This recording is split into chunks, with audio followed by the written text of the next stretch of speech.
소림사, 무당파, 화산파. 이름만 들어도 설레지? 장풍을 쏘고 하늘을 나는 무림 고수들의 이야기 말이야. 근데 그거 알아? 우리가 아는 981방 같은 책에는 사실 20세기 소설가들이 만든 설정에 불과해. 진짜 역사서 속 무림은 훨씬 더 투박하고 치열하고 무엇보다 생존의 문제였거든. 오늘 그 환상의 실체를 파악해보자고. 일단 무림이라는 말부터 짚고 가자. 원래 이건 남송의 수도 항저우의 별명이었어. 그냥 무술인들이 좀 모여 사는 동네 정도의 뜻이었지 국가 권력도 못 건드리는 거대한 자치사회가 아니었던 거야. 소설처럼 문파들이 모여서 무림 맹주를 뽑는다. 현실에선 바로 광군이 출동해서 반란 모의로 다 잡아갔을걸? 그나마 기록의 실체가 가장 뚜렷한 건 역시 소림사야. 근데 얘네도 좀 의외야.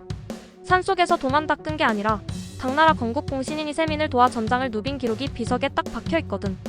명나라 때는 왜구가 쳐들어오니까 국가가 아예 소림 승려들을 파견해서 토벌하기도 했어. 말하자면 소림사는 문파라기보다 국가공인 불교계 특전사였던 셈이지. 그럼 다른 문파는 어땠을까?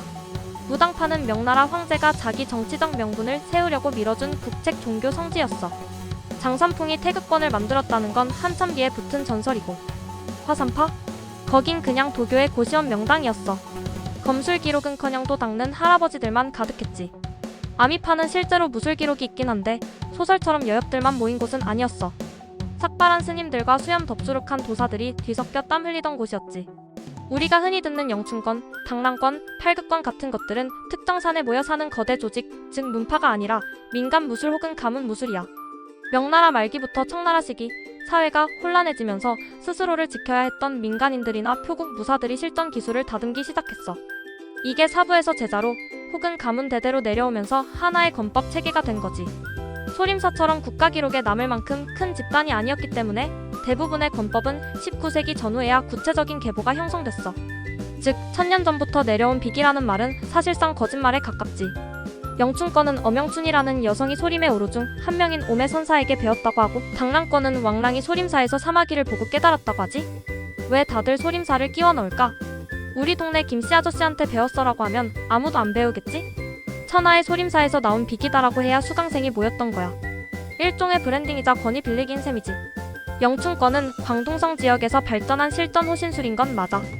연문이라는 걸출한 인물과 그의 제자 이소룡 덕분에 세계적으로 유명해졌지. 좁은 골목이나 실내에서 싸우기 최적화된 기술이라 확실히 실전적 요소가 강해. 하지만 아무리 좋은 기술이라도 현대의 체계적인 트레이닝을 거친 격투기 선수와 비교하면 체급과 체력에서 밀릴 수밖에 없어. 또 하나, 과거의 무술은 전장에서 살아남기 위한 생존이었지만 총이 등장하면서 예술이나 건강법으로 변한 거야. 명청시대를 지나면서 총 기류가 전쟁의 주역이 되자 실전 무술들은 설 자리를 잃었어.